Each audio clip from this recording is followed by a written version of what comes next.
This is exactly how I would spend £10,000. I will share with you 5 things to think about when managing personal finances.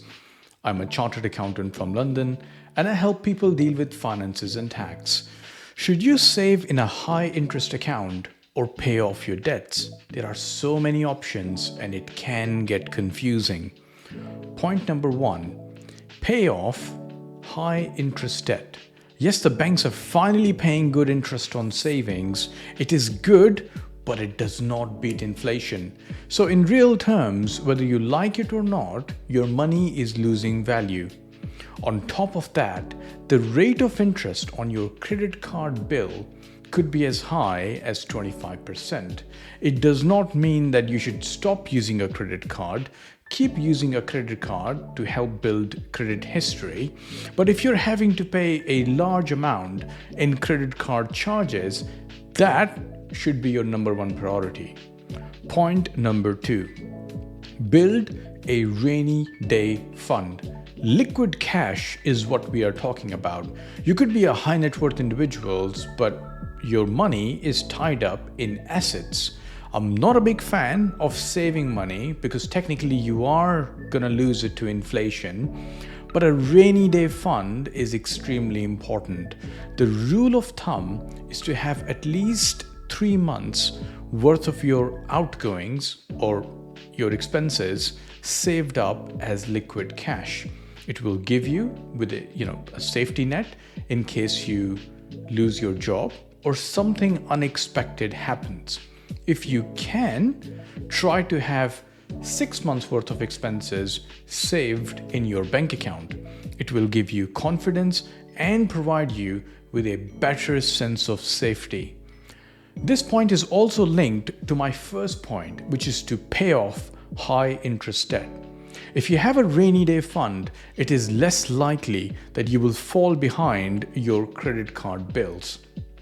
Point number three, self-development. This point is more relevant to young people that you should either be learning or earning, or even better if you can do both at the same time.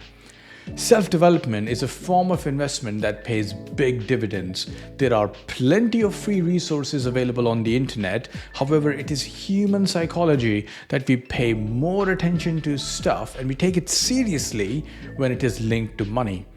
Again, free resources are great, but it is unlikely that you will pay the right level of attention to get good value out of them.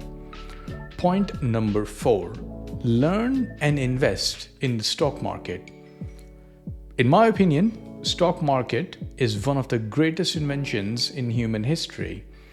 Growing up, I watched my dad invest in various assets. But as you can imagine, back in the days, modern tools and the ability to access information that we currently take for granted was not available. I never learned this from my dad or from my sort of circle of friends. And I've had to spend a significant amount of time just to understand the basics. But this is where it gets interesting. The more time I spend, the more it makes sense. And without learning about the stock market, it's like a coin flip. So knowledge is really important. Otherwise, you're just gambling. As an accountant, I do know how to read financial statements. So I have some advantage, but anybody can learn how to do this. You don't have to be an accountant to know how to value a company.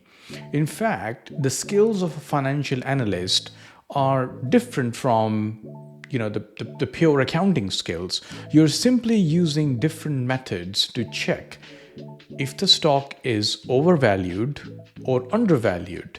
And it's definitely something that can be learned without formal accounting qualifications. Point number five, pay off low interest debt, like a mortgage.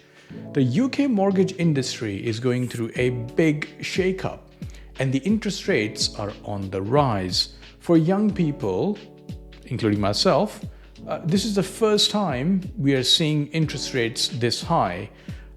But if you look at the economic cycles, they suggest that interest rates have always changed based on cycles. If you can overpay mortgage to reduce the outstanding capital, it will allow better cash flow and reduce the impact of high interest rates when you remortgage.